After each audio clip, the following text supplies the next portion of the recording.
I'm Christina. And we're the Gorgeous Geeks. And we just watched, well, I watched it Friday night. She just watched it. I was too tired. I was out late Friday night. And We were both out late Friday I was really tired, though. Yeah. Anyway, so I just watched it today on Saturday. And Smallville Harvest. I thought you already said it. No, I didn't. Okay, well, anyways, I just watched Smallville Harvest, and I have to say there are times in there I was like, what are they going to do?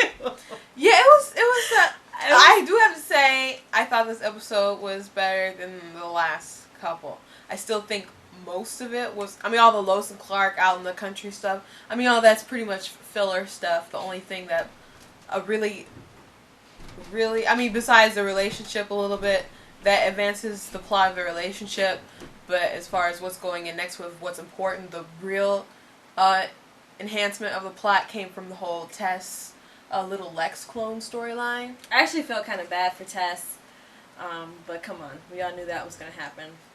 Kudos to that child actor, though. He's one kudos to both of the little creepy children, because the little Lex clone was just really good in the role, and that little farm girl, when she was like, that was your last supper, it was like, and then they started playing that fiddle, fiddle music, and they zoomed on Lois's face. I'm like, this episode I thought was really well directed. Actually, it was very well directed, and I love the creepy little music. Not like it's my style or anything. Erica Durance pulled out some really good acting in this episode. She really did. For a moment, it kind of felt like I was watching a sci-fi movie. Yeah, I've seen that plot on the Sci-Fi Channel like 5 times. Well, you know what? It really made me. I was kind of creeped out watching this episode because I remember when I was really young and they would play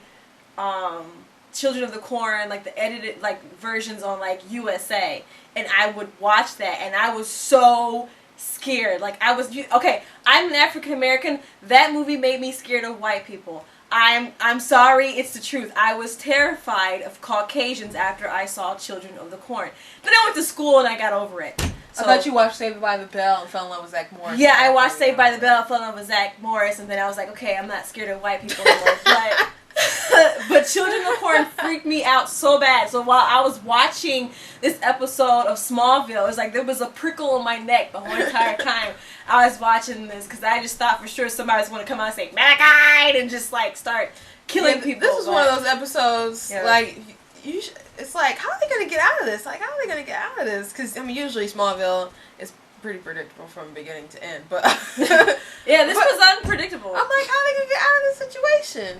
Obviously they're gonna get out of the situation, but I really enjoyed it all the way through. That was a pretty solid episode. When Clark came out with that shotgun, I was like, when I saw it, I was like, did he kill someone? That's what I thought. I'm like, he just shoot them. I was so horrified. And then I was ready to come and like, I can't believe Clark you shot somebody. He's like, I did. People were like, I didn't know Clark knew how to use a gun. People were like, no, he didn't shoot him.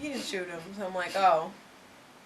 And then I watched it again, and I'm like, oh, the guy just moved out the way. But how that guy moved after he shot it, it just looked to me at first like the guy fell.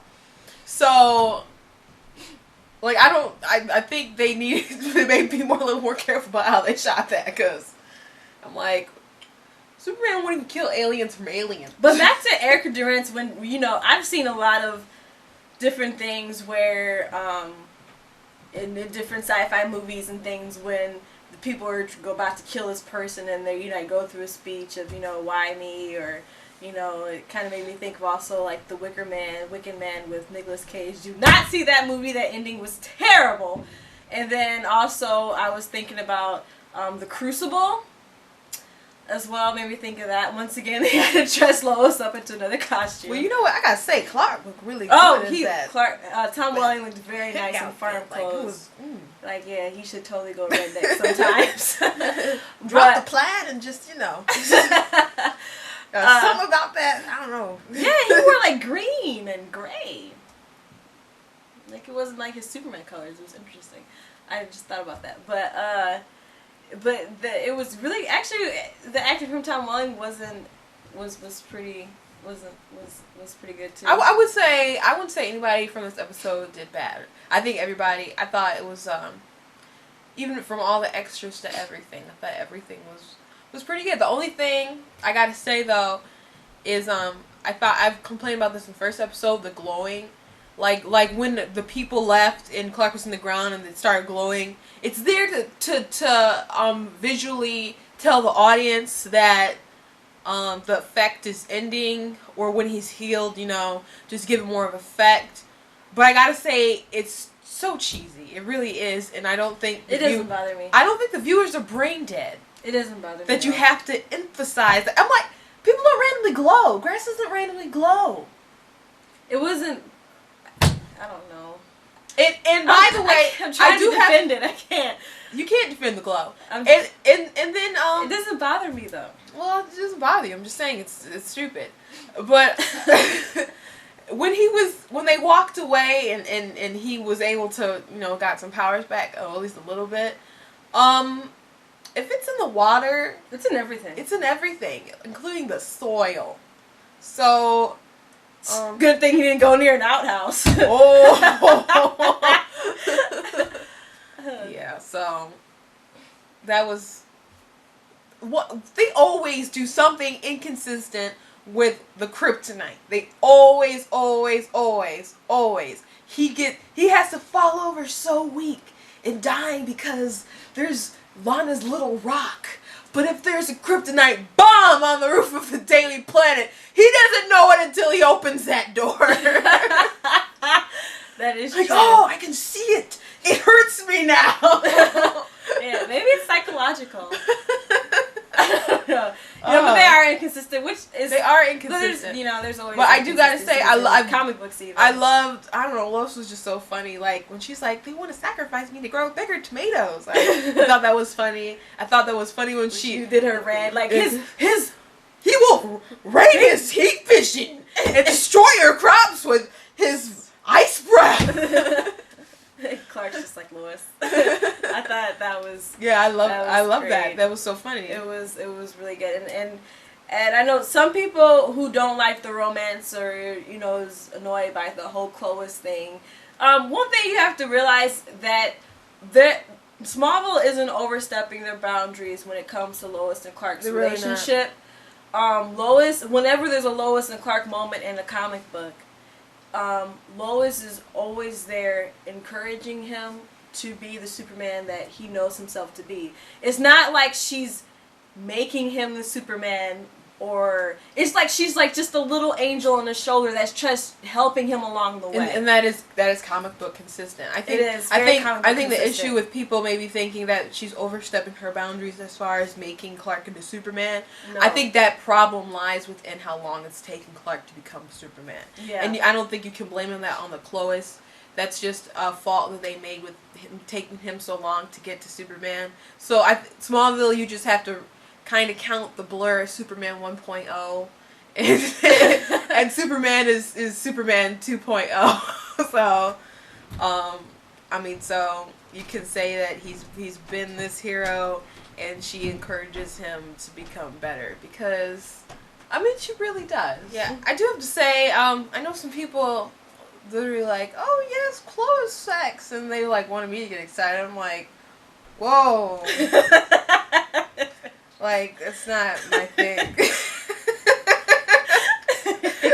Like, if it's actually a PG-13, it's either fast forwarded or I'm shutting my eyes and I'm 21. I'm 24. I mean, we love comic books and everything, but I'm like, wouldn't it be better if they got engaged? Like, why not be more excited about like that prospect? Which they actually might get engaged because Kristen from E! Online has been teasing that someone is going to get engaged before the calendar year's up, and she has 4 couples left on her spoiler game, showdown, and Lois and Clark are still left, and she said that the producers or writers did something to purposely trick people, which I'm assuming might be the fact that in Homecoming they said that whole anniversary thing, and they were talking about him revealing his secret, and then they didn't have wedding rings. So that's what I'm assuming. It very could be Michael and Holly from... Is it Michael and Holly from Office? Is that... Mm-hmm. It could be them. I don't think it's Chuck and Blair from Gossip Girls. They're just a little too messed up right now.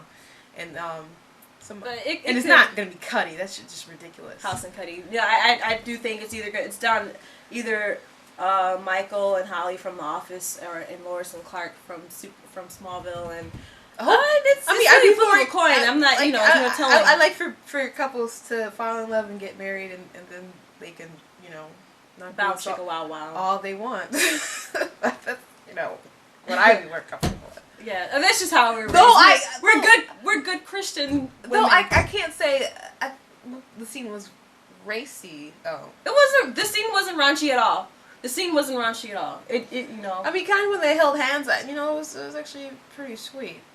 But it's not my thing. Yeah, it's not something we look forward to see. The only thing about the whole Alexander thing is that I'm surprised that it's being cut so short. And I thought for sure that Clark or Oliver was going to stumble upon it before she decides to. They might still stumble upon it. He said a very interesting thing. He said there are things about you that you don't even understand. And I read a spoiler that said Tess is blank, and I think it was 6 letters. Because I was trying to think, I'm like, Fury? No, I'm like, no, that's because they put stars there, and so I don't think it was could have been Clone or Fury, but I don't know. Maybe I miscounted, but something's wrong with Tess, so hopefully it's still what we suspected about Granny Goodness still doing something to her is still in play. I'm glad they're incorporating Tess, because Tess is a very interesting character to me, and I think she adds something to the show that needs to be there. Yeah, I don't know. I think she was really confused before, but I think maybe they have a better hand on her character now. It's good when you have Superman is total superhero. And Oliver's total superhero, so it's always interesting to have somebody in the gray area. You're not entirely sure they can always go either way. Those kind of characters are always interesting. I do have to say this though, because about people being so strict about it. It's supposed to be a Superman show. The Superman comic book has a lot of supporting characters. They do. It does. Superman isn't the most interesting person all by himself. Well, the thing about it is that Superman isn't a character that is not hard to get. He's not complex. They put him in complex situations, but he's really your average Boy Scout, everyday good guy. He doesn't, he's not really conflicted. The only times he really gets conflicted is because when he's in certain situations, and sometimes he doesn't really know what to do, but he knows who he is. And if he ever starts to self-doubt a little bit, that's when he talks to, Lois and Wonder Woman and Batman. And he goes to his friends for support and his wife for support, and they encourage him back again. And so, but he's really not a complex person. Not saying he's weak or anything. It's just not at all. It's just that he has a supporting characters. He does. In the comics, Jimmy, Lois, Perry. Yep, he goes to his mom paws quite a bit. Yeah. And he still gets advice from them, and he always has characters in his story. Supergirl might show up for an issue.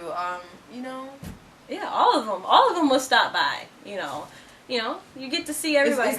It's about him, but I can't say that it's all about him. I mean, Clark needs people. He does. Yes. Everybody needs somebody. Mm-hmm. Batman. One is the Batman might not think he does, but he surrounds himself with children. It's like, I never had a childhood. Come, children. And I'll ruin yours. That's how I roll. Yeah, so.